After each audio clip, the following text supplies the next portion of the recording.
Good evening, everybody. Thank you for joining us at the Planning and Zoning Commission meeting this evening. I'm Abby Pearsall. I'm the planning director. We are going to do a quick roll call to establish a quorum. Then I'm going to read in the procedures for our meeting and then turn it over to our chair to get us started. All right, good evening, everybody. We will now call to order the meeting of the Planning and Zoning Commission of the town of Waterford on this day, February 9th, 2021 at 6:30 p.m. Mark, you'll do the roll call? Sure will. Joe Bunkley. Here. John Bashaw. Here. Tim Bleasdale. Here. Karen Barnett. Here. Greg Massett. Joe DeBono. Okay, that's it. All right, thank you, Mark. Karen, we will sit you for Mr. Massett this evening. Okay. Thank you. Okay, item number 2 would be approval of the January 12th, 2021 meeting minutes. This is John. I'll move approval of the minutes. Do I have a second? This is Tim. I'll second. Thank you, Tim. All in favor? Aye. Aye. Aye. And I approve also.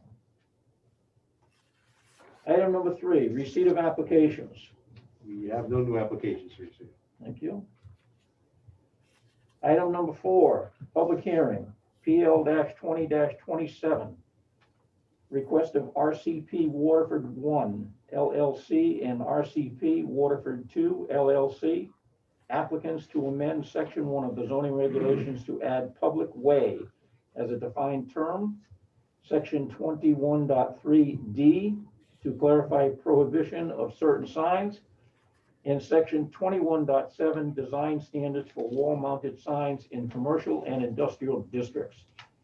The public hearing must close by 3/15/21. Do we have the applicant? Yes, this is Sarah Sharp at 147 North Broad Street in Milford, and I'm here on behalf of the applicant. Thank you. Floor is yours. Thank you. So I'm here, like you just mentioned, the applicant is RCP Waterford 1 and 2.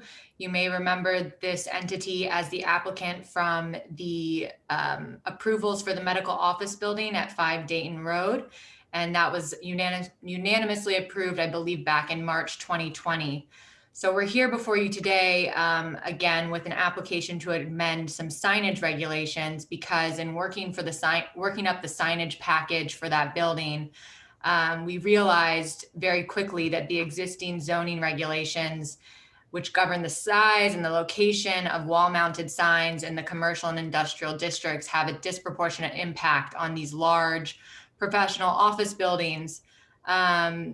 While the regulations allow for a wall-mounted sign that is up to 20% of the total area of the elevation where the sign is going to be placed, there's this 150 square foot cap that effectively limits the proportion of the maximum size to 1% or less of the total area if you have a large building like the one that's planned for 5 Dayton Road. So when we raised this issue with Abby back in the fall, she agreed that it made sense to amend the regulations to try to address the issue. And since then, we've been working really closely with the town's planning department, and especially Mark has gone above and beyond in helping provide feedback and taking the time to address any issues and making sure that we come to you with a proposal that's going to be successful for the town and is going to be mindful of the desire to be conservative with signage. And so as always, we're extremely impressed with your town planning and zoning staff. They're very helpful, and it's a real pleasure to work in Waterford. So in developing the current amendment, we had 3 main goals. The first was to increase the size of the 150 square foot cap so that we could look at a more proportional ratio between the size of these larger buildings and the maximum signage. The second goal was to increase the size of the maximum size for signs that are permitted on a wall other than the wall for the main public entrance, especially when you have a concern over visibility from the interstate. And the third goal was to make sure that in accomplishing the first two, we stay conservative and just ask for the minimum amount required to stay proportional and avoid any unintended consequences with the change. So I wanted to share my screen to just look at the amendment as we're going through it, if that's all right. That's fine.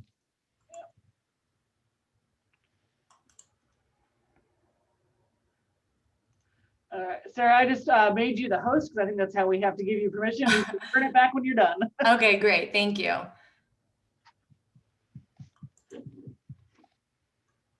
All right. So now hopefully you see up on your screen this table from 21.7. Does everyone see it? Yep. Okay, so looking at the what applies to the commercial and industrial zone right here in the middle, we left this 20% area in place, but we've increased the cap from 150 square feet to 225 square feet. We added this clarifying language on any one building wall, which isn't really a change. It's consistent with how your regulations are currently being interpreted. And this would apply in most cases to the size of a sign that's going to be on the same wall as the main public entrance, because under your regulations in 21.7.1b, most signs have to be on the same wall as the main public entrance, except under these certain circumstances. So then looking at, and I'll show you the sample elevations in a moment that will kind of tie this all together. When we look at 21.7.1b, you see that on the occasions where you want to have an additional sign on the wall that is not the main public entrance wall, you previously allowed one additional sign not to exceed 50% of the area allowed for the district. So in the commercial and the industrial zone, the maximum was 150 square feet, and you could have 50% of that for this additional non-public entrance sign, which for a practical matter, that's a 75 square foot sign. And in our discussions with the town, we learned that this public way exception was added in relation to the signs at Waterford Commons. And the town wanted to make sure that we maintained the size restriction as it applied to Waterford Commons and similar applications. So when we increased the maximum permitted sign to 225, we decreased this to 1/3 so that, again, you know, doing the math, you stay at that 75 square foot limit. We then added this language to allow for a larger sign where the wall that is parallel to the public way is 600 feet from an interstate highway. In those circumstances, you are allowing a larger size up to the maximum allowed for the district, which would be 225 square feet. But we've also limited it that you can't have a 225 square foot wall on the public entrance wall and a 225 square foot wall on the public way wall, as we're calling it, because these have to in total have a combined limit of 300 square feet. So in other words, when you're looking at a large building like the one at 5 Dayton Road, you could have a 225 square foot sign on the wall parallel to the interstate, or on the wall with the main public entrance, but not both. So then looking at the, are you seeing the elevations now? Yep. Okay, great. So this makes the most sense when you sort of walk it through on the images here. And these are sample elevations of the building size that is going in at 5 Dayton Road. So with the 150 square foot cap in place, the sign that would be permitted on this wall, which is the main public entrance wall, would amount to only 2% of the total building elevation. This is the total elevation for the wall down here, 7,478, I apologize. And a much smaller building, for example, a building where this elevation was 750 square foot, you could have that 150 square foot sign and that would be 20% of the elevation. But here, because of that cap, we are only permitted this 2% of the, it's not proportional in total. The sign that we're showing here, well, let me just walk you through the rest of this. So on the public wall sign, and that would be the public way, the public way wall, which is this wall, which in this case is parallel to I-95 and visible from I-95, you would have a 75 square foot cap under the current regulations. Looking at the total area for this wall with this 6,319, that 75 square foot cap means that you're looking at, again, a 1% of the total area. That's the proportion here. And that's just very different from what would be permitted under the regulations for a much larger building.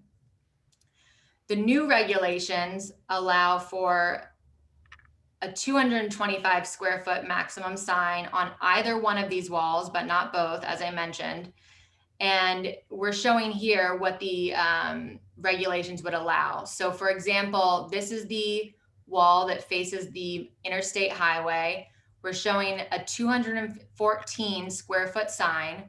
That's what this would look like on this scaled building.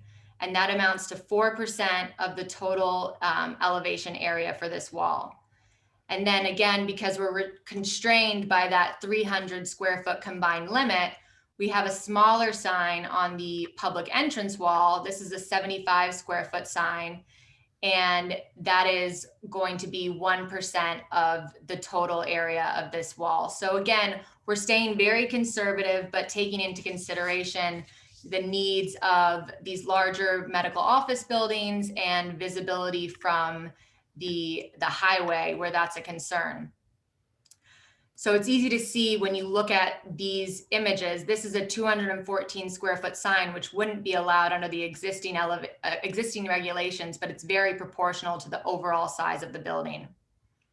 There's also some minor changes to 21.3D, 21.7.1G, and the addition of the definition of public way. And those were added in consultation with your planning department to clarify any potential conflicts in the existing regulations. And they aren't really changes because they're consistent with how the regulations are currently being interpreted and applied as a practical matter. So when you're reviewing this regulation or this application for the text change, the standard is whether this proposed amendment is consistent with your plan of conservation and development. And in this case, this proposal is consistent with your stated goal of promoting business and economic development. And that's discussed in part one at page 60. That's part of the discussion there, which I know Mark has done a great job of highlighting in his staff report as well. But essentially, by updating these signage regulations, it's going to make it easier for future development projects like the one at 5 Dayton Road. It eliminates the disproportionate impact that the current 150 square foot cap has on these large standalone professional office buildings. And it takes into consideration the unique visibility needs of medical offices in particular, and hopefully encourages more growth in that direction in the future. It also allows businesses the opportunity for greater visibility from the highway and for development in that area. I know that Mark has outlined in his staff report, there are a limited number of properties that these changes are going to impact. And that was part of our intention all along, to keep this very tailored so that there wouldn't be unintended consequences with this change, and that we're mindful of the fact that you do want to be conservative with the signage, and no one wants to see huge signs over buildings like splashed across the entire building where it doesn't make sense. I'm happy to answer any questions, and I thank you for your time and for allowing me to present for you today. Thank you very much. Before we go any further, we're going to have Mark read in some exhibits for the meeting, please. Sure, thank you. Yeah, I was remiss. You usually get read in at the beginning of the meeting, but I'll do them now. Exhibit 1 is the application. Exhibit 2, proposed text of regulation amendment. Exhibit 3, regulation amendment narrative. Exhibit 4, sample building elevations. Exhibit 5, staff report dated February 9th, 2021. Exhibit 6 is a certified copy of the zoning regulations effective December 3rd, 2020. Exhibit 7, notice of public hearing advertised in the Day newspaper on January 27th, 2021 and February 2nd, 2021. All right, thank you, Mark. Is there anybody on the commission who has any questions for our applicant here? This is John. Just one question for the applicant and maybe even for the staff. On the definition of public way, I'm fine, obviously, with the reference to roads, streets, avenues, boulevards, and highways. Then there's the reference to other parcel of land, which can be pretty broadly interpreted, so long as it's any land that's open to the public as of right and permanently dedicated to the movement of vehicles and pedestrians. I'm just curious, if I had a piece of land that was dedicated to public use and was dedicated to a footpath, would that footpath qualify as a public way? In other words, I put a trail through my property that's designated for public use. It seems to, because it's referenced to an other parcel of land, Right. it would seem that that whole parcel of land, let's say that land is 100 acres in size, would that whole piece of land be designated a public way? Right. That's a good question. And that was a concern that we had in one of the earlier drafts. I think that to answer your question, no, that parcel of land with the footpath would not, or a hiking path or open to the public for, walking or hiking and climbing purposes would not be a public way because it has to be permanently dedicated to the movement of vehicles and pedestrians. So it's not one or the other, it's both. And this is to address, like at Waterford Commons, you have sort of parking lots where the public way meets the definition. A parking lot would meet the definition, and the permanently dedicated to the movement of vehicles is taken directly from other language in reference in other regulations talking about a highway or some sort of mode of transportation specifically for cars and pedestrians, but it has to be both. And the limitation on the movement of vehicles is important. I don't know if Mark has any other thoughts to weigh in on that as we worked on this together. Yeah, we had also really Waterford Commons was kind of what pushed this, John. And one of the things that we were looking at was not just the parking lot, but the interior drives that go around the building, just the way that generally these multi-building shopping centers are set up. There are also interior drives get from one end to the other. They go around the building. So that's really what sparked this one. I think with the clarification that applies to both vehicles and pedestrians, that both have to be using the parcel of land, that helps me. I appreciate that.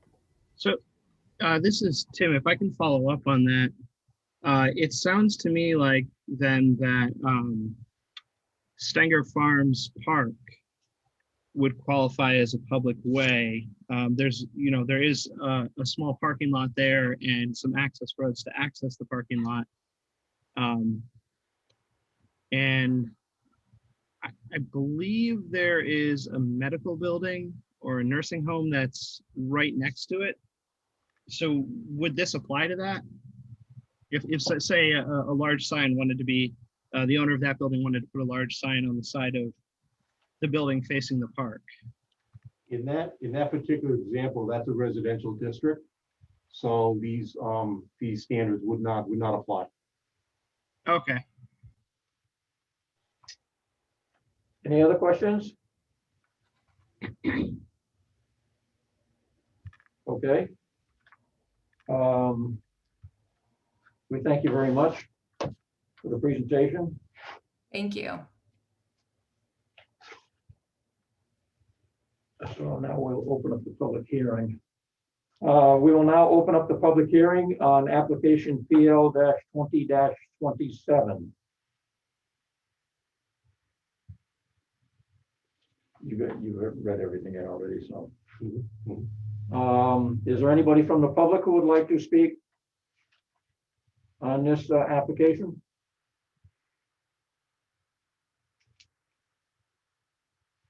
I say again for the second time, is there anybody from the public who would like to speak on this application?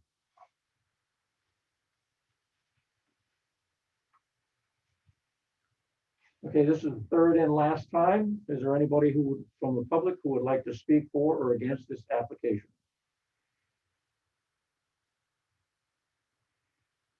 All right, hearing none, I guess we can entertain a motion to close the public hearing. I move that we close the public hearing. Have a second, please. Second that. Okay, all in favor? Aye. Aye. Karen? Aye. And I approve also. Aye. Thank you, Karen. That closes the public hearing on application PL 20-27. We will now move to item 5, application review. And can I just ask Sarah, can you switch the host back over to me? Abby, how do I do that? Sorry. 3 little dots in the upper right corner of my window, and it should have a little make host selection that you can use. Okay, let me find. Oh, there we go. There we go. Perfect, thanks. No problem. I will now move to item number 5, application reviews, PL 20-27, request of RCP Waterford 1 LLC and RCP Waterford 2 LLC applicants to amend section 1 of the zoning regulations to add public way as a defined term, section 21.3D to clarify prohibition of certain signs, and section 21.7 design standards for wall mounted signs in commercial and industrial districts. Discussion from the commission? I have no further questions. It's John. Thank you, John. Everybody else is I satisfied? think the only, Go ahead, Karen. I have one quick, just to clarify, we're only talking about 95. We're not talking about any other of the routes in town that might be. Right, the only other interstate we have in town is 395, and there are no, there's nothing there. Okay. On 395. Okay. Just wanted to double check. Thank you. Okay, if there's no more discussion, we can entertain a motion. This is John.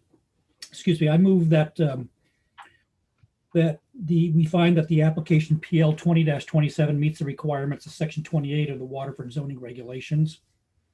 Second, that we find that the application meets the requirements of Connecticut General Statutes, Chapter 124, Section 8-3, governing changes of zoning regulations and districts. And third, that we find that the proposed regulation amendments are consistent with the 2012 Plan of Preservation, Conservation, and Development and will meet the stated goals of the Business Economic Development Guide, and that these particular modifications as proposed will promote business and economic development in the town to meet local needs.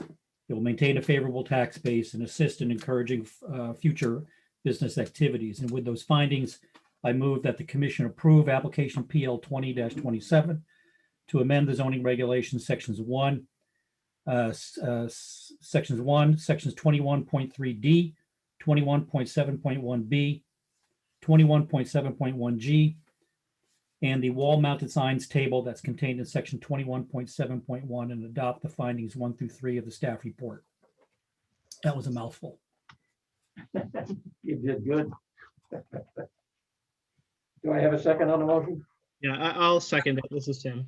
Thank you, Tim. Okay, all in favor? John, Aye. Tim, Aye. Aaron, Aye. and I also. Motion approved. Thank you very much. We also Thank need you. Yeah, we'll set the effective date. March 2nd, 2021. Vote on that. So we need to put that in the form of motion also. I'll move that the effective date is March 2nd, 2021. And I'll second that. All right, thank you. All in favor? John, Aye. Kim, Aye. Karen? Aye. I am I also. So the effective date on this will be March 2, 2021. Thank you. Thank you. You're very welcome. Item number 6 is correspondence. We have none. Hold on, yep. What else we got? Let's see what this page here. Okay, item number 7 would be administrative review. So we've got 2 items under administrative review to just begin discussions on. The first is some proposed regulations on vehicle pickup windows.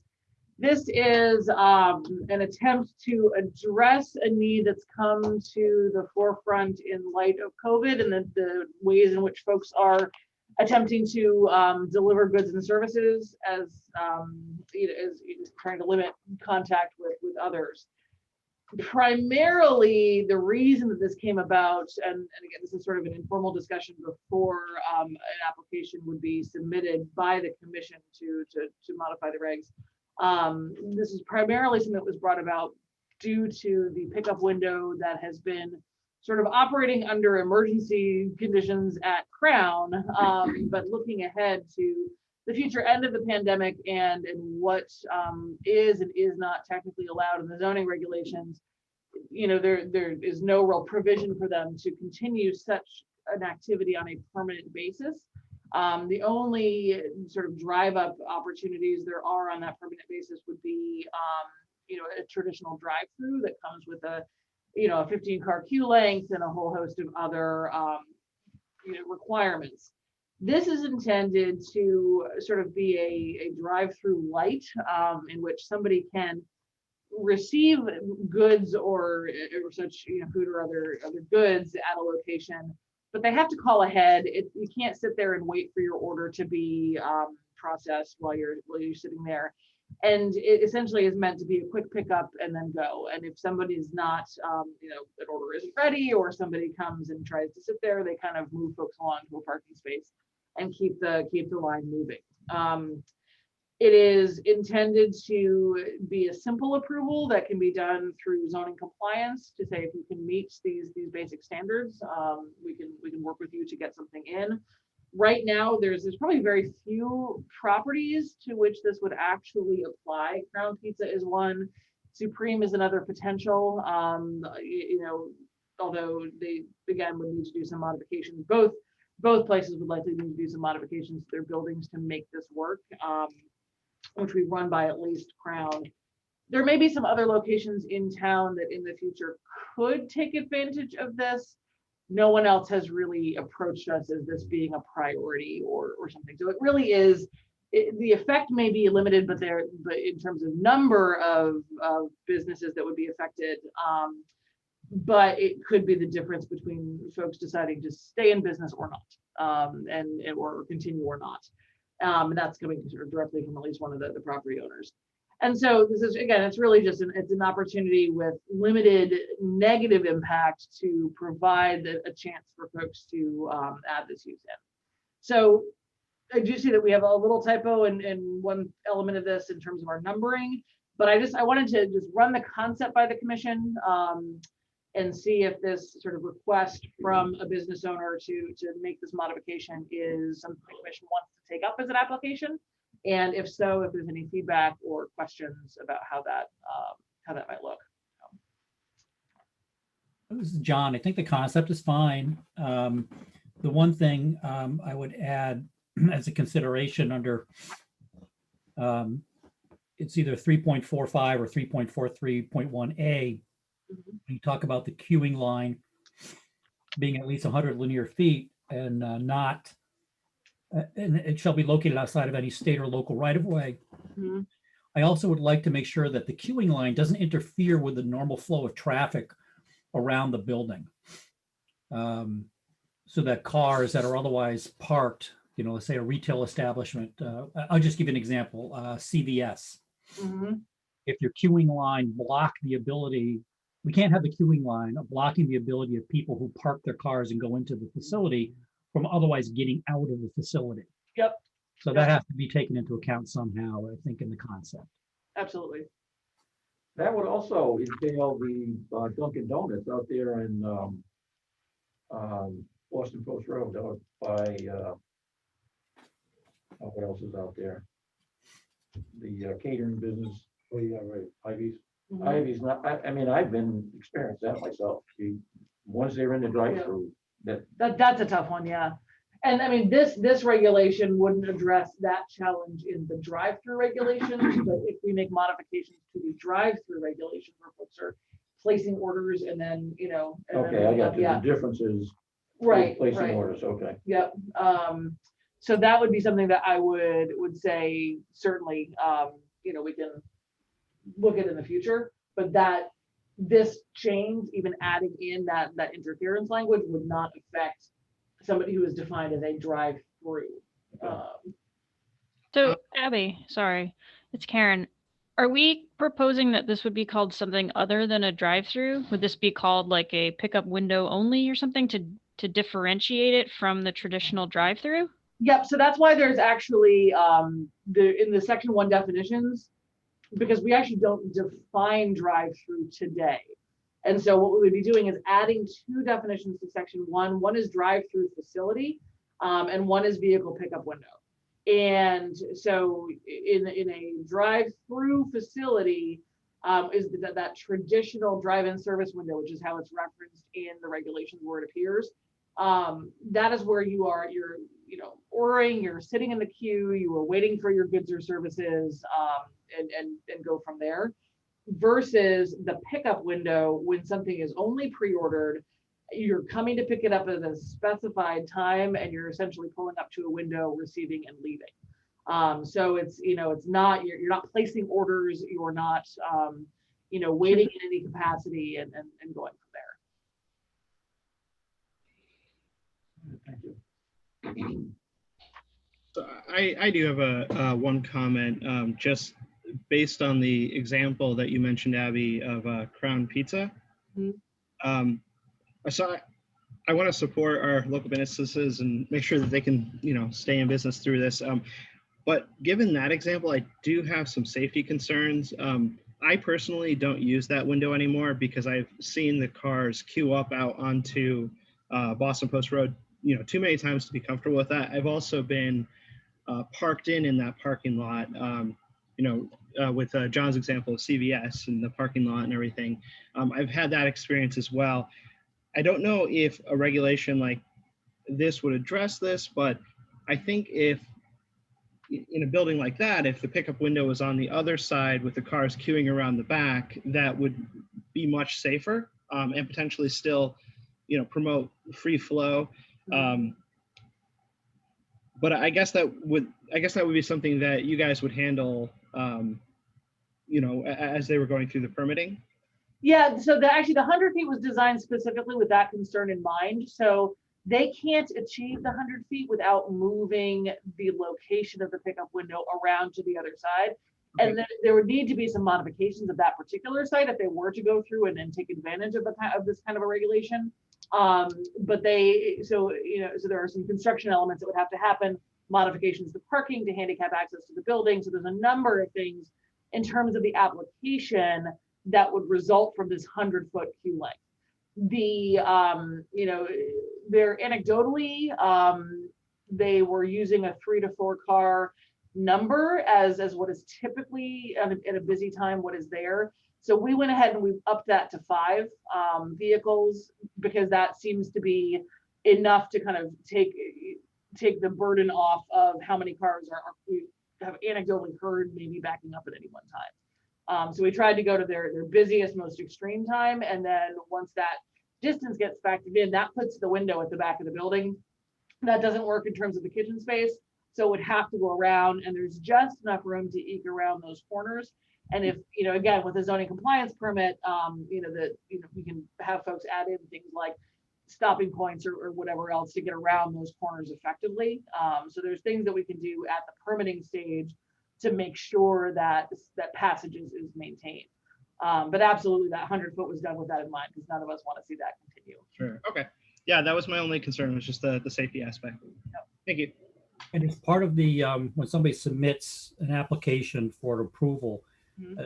do you guys intend to submit it to anybody else, like the fire department, if you will, to make sure that it doesn't interfere with their, safety zones, if you will, and access to the building and things of that nature? Yep, so first off, we ran this through and specifically looked at the ground scenario with the fire marshal already, so we do have some of that indication that if a future application came in, that it would likely be okay under these standards, but also, yes, so there's a review process that goes forward, and that would, I mean, typically, it'll go to the traffic officer. If there's any access improvements that have to be made, it'll go to DPW. Building and fire also get a chance to take a look at this. So there's a pretty robust review process based on the application type and the kind of changes that are being proposed. So yeah. Okay, thanks. All right, thank you. So what we're saying is what we're looking at right here looks pretty good. And we would want to probably adopt these definitions and the changes, well, section 345, vehicle pickup windows. Mhm. Does that sound good to everybody? Or do we want to tweak it a little bit more? I think it looks good.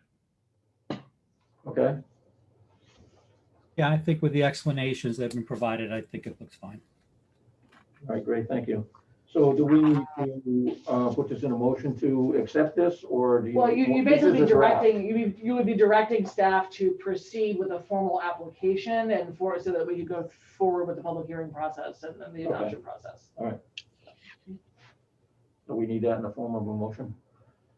Or can we just? It can simply be guidance. It's just- Okay, so I guess what we're saying is we'll move forward with this then and follow the process. Okay. Which needed. So we'll get that moving for you. Okay. Great, thank you very much.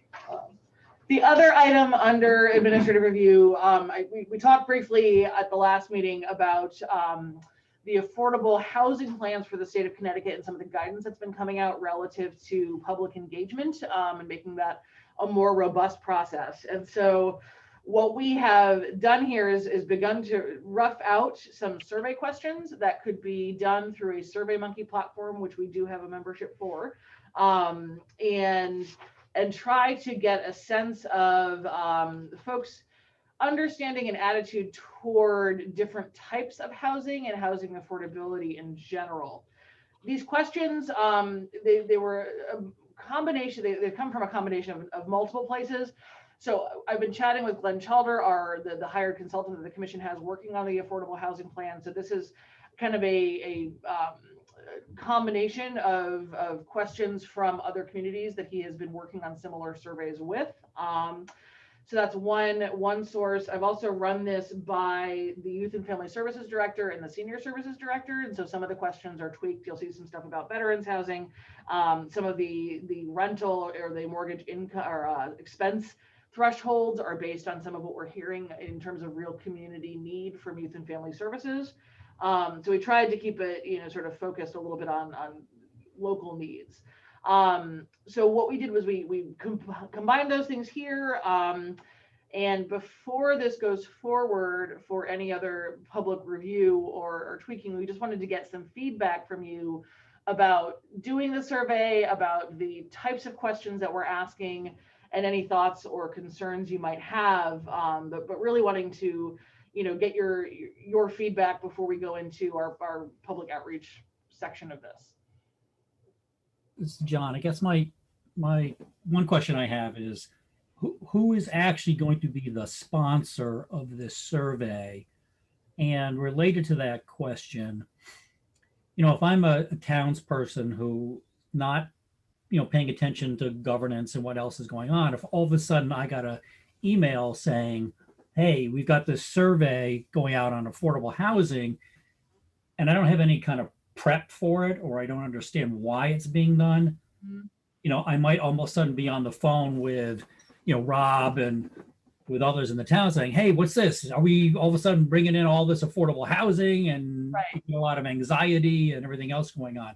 So the question is, what's the lead up to actually putting this out there. And again, who is actually, is it the P&Z that is the sponsor of this, or is it the town that's the sponsor? So it is the town, well, technically P&Z is the one initiating the effort, but it is the town of Waterford's affordable housing plan. And as we go forward, one of the reasons that I included the other directors, we need to pull in some other agencies and such as we go. So the way I had thought about this being presented would be, sort of an explanation that the town of Waterford, under its statutory obligations to adopt an affordable housing plan and update it every 5 years, and we'll put, more, colloquial terms in terms of how we explain it. We have this obligation to do this plan and to address housing, and we have an opportunity here to talk about the things that are most important in terms of housing to our current residents. And so I haven't drafted that yet. I am happy to, once we do that, to send that around before a survey goes out. But then the launch process, I think, may be most effective if it is done sort of on multiple platforms. So, I think something coming from the first selectman's office is certainly important to have that buy-in and that push. And just say, the Planning and Zoning Commission is the administrative charge of this, but this is a town effort. And then we start to use the different platforms and such from the various agencies throughout town to get it out there. So we're talking, so, there will be, so I would imagine, 4 to 5 sentence explanation of the why, the sort of the what and the why, and then here is the survey. We're also talking about doing, paper surveys out and stuff getting into, the senior services newsletter and, engaging Facebook, looking at other forms of social media, websites and such, but really trying to get a pretty broad reach. So if it makes sense, and if you'd like to see it, I can certainly draft that language and get it around to folks before this goes out, so you see what, or give you, like, put it all together and give you the sort of survey package as it would appear in SurveyMonkey, because sometimes that might be a little bit easier to visualize how folks might respond to it. Yeah, I think it might be helpful. It'll be helpful to me to kind of see the kind of the write-up that accompanies this, if you will, and the explanation for why it's being done. I think that would be helpful. Absolutely. And the other question is, I assume that the results that come in will then be handed off to our consultant, who will then compile it, put it together in a report form for us, and then we'll decide, as will others, I'm assuming, how to respond to it, what to do. Exactly. Okay. Yeah. So the idea is that once you have the data, that's one of the pieces, along with the statistics and the housing analyses of the town and the region, those things together allow you to start with, again, with youth and family services, with senior services, some of the housing organizations locally will likely participate, and I'm sure folks from other boards and committees will join in, as there will be a public process in terms of, there will be the survey results, the demographic and technical information that goes out about sort of the background of the state of Waterford housing. And then those things will inform the next part of the public process, which will be the meetings talking about what do these results mean and what does that mean in terms of recommendations and policies that the plan may result or may include at the end of the day. So this is sort of step one in that engagement process, is to go get this information from the general public, and then come back and then interpret it, and then use that in the public format to craft what that plan looks like. So I know that folks have talked about wanting to move this plan along and get it done, but I think in order for it to be accepted at the state level, we really do need to go through this public exercise and make sure that we've done as much outreach as we can. Going back to John's point of, how did we get that out there?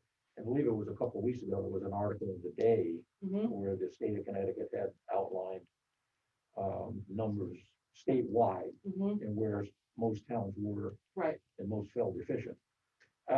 So we could also kind of like use that as a lead into why we're looking into it, so people. Absolutely, yeah. Because the state is looking to move this along. And I'm sure, if we wanted to highlight something specifically on Waterford's efforts, and the commission wanted to have, something Waterford specific, we could talk to Sten at the day about whether or not he'd be willing to, sort of run, an article on our process and asking folks for their feedback. So that's one item, or get something into the Times or something to that effect too. So we'll look at a real, like I said, a really as broad as we can get outreach for this survey as we go forward. But before we do, we want to make sure the questions make sense to folks, and that the like John said, the lead in and the explanation and the why does it matter and why should I participate is very clear. We also outline in there because affordable housing is based on your median income. What, 80% of median income is now. So should we preface that so we don't? I think people get confused with affordable housing and low income housing. Yep. And as soon as they hear affordable housing, the hairs on the back of their neck go up. Yep. So I'm wondering if we should make that known what we're looking at. Yep. So we're not looking to plunk a bunch of low income housing throughout the town. Mm-hmm. Not that won't become a problem at some point too, but. Right, but there was sort of, listen, we're looking at ways that we can improve the, availability of quality, affordable housing for a wide range of our residents and prospective residents in a way that preserves and protects our neighborhoods. And I think if that message is the leading message, that's absolutely helpful. Is there anything else, everyone? I have one question. Sure, go ahead, Karen. Kind of a totally different topic, but this occurred to me the other day.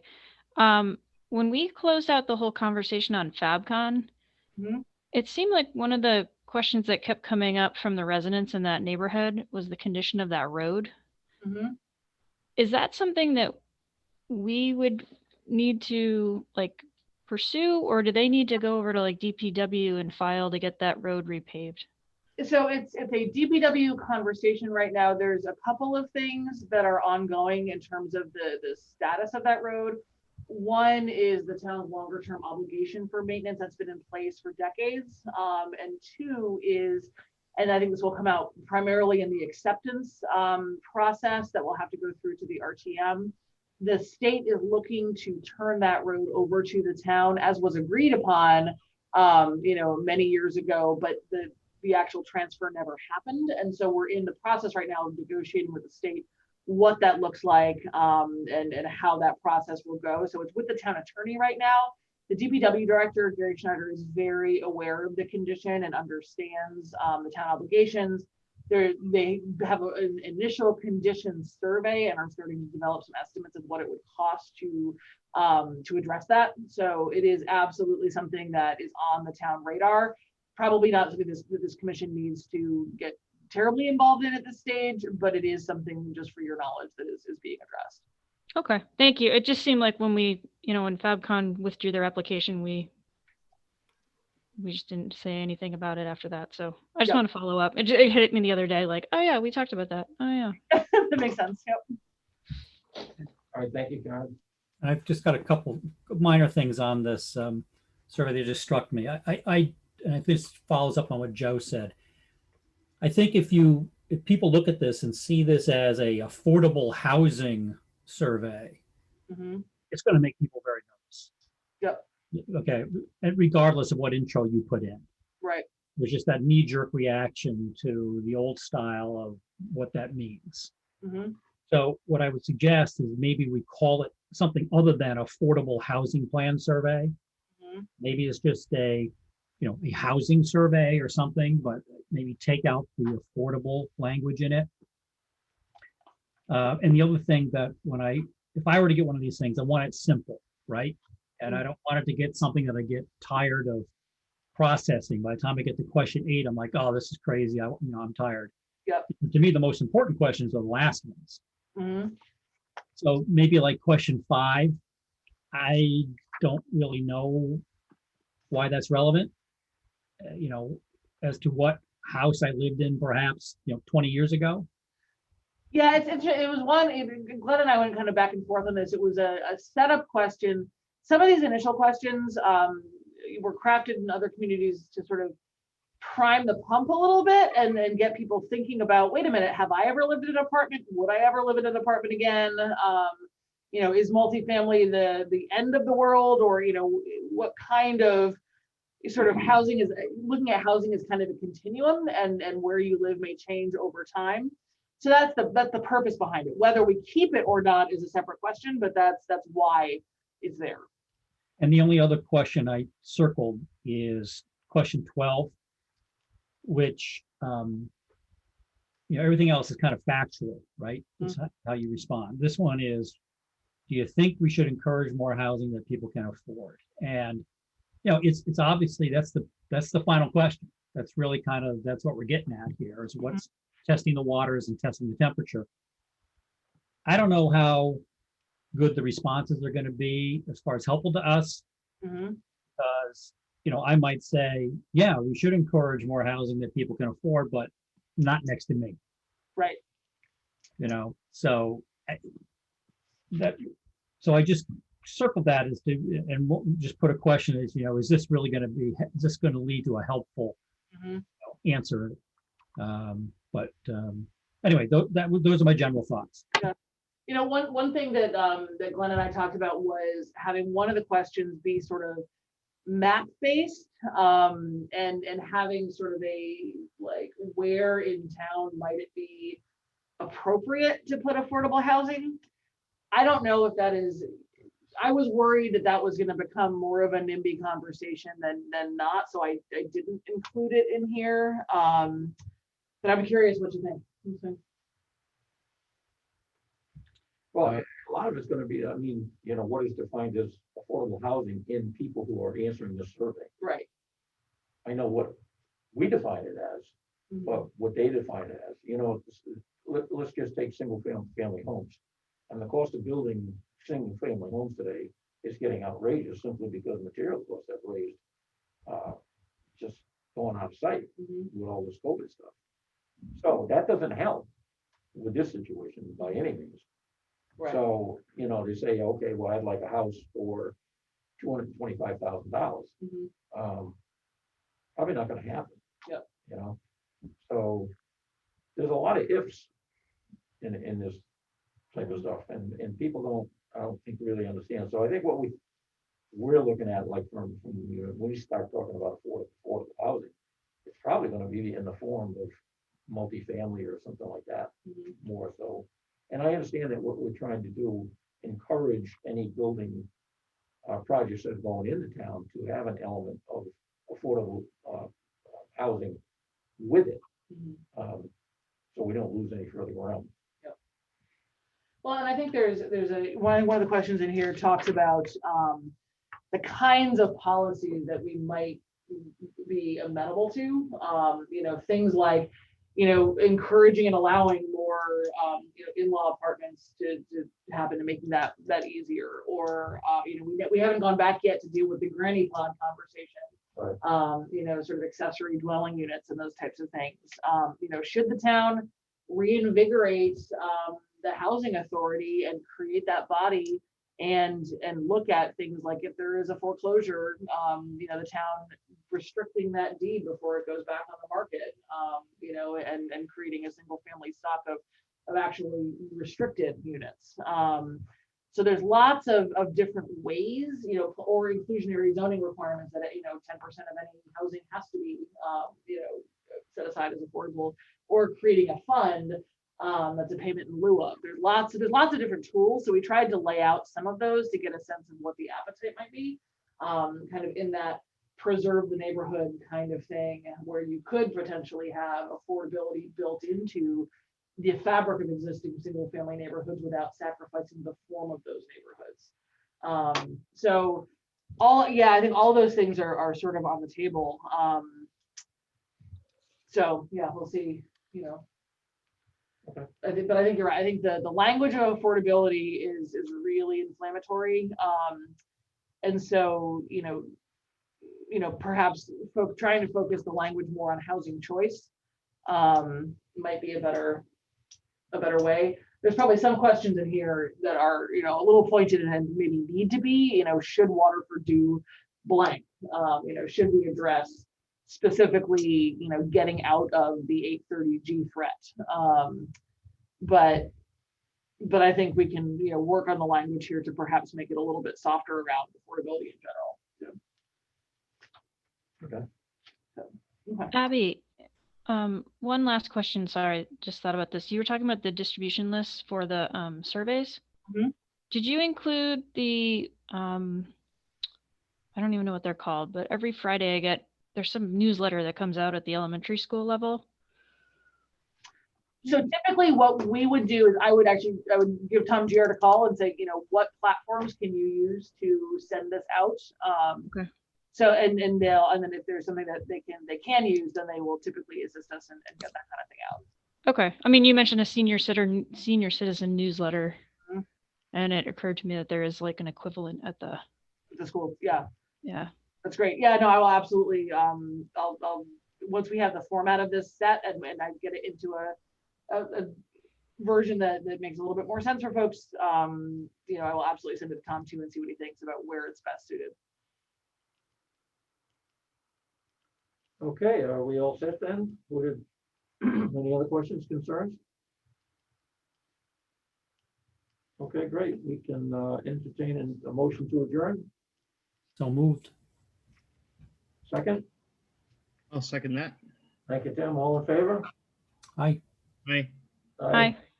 Thank you, everybody. Have a good evening. Take care. Everyone have a you. nice-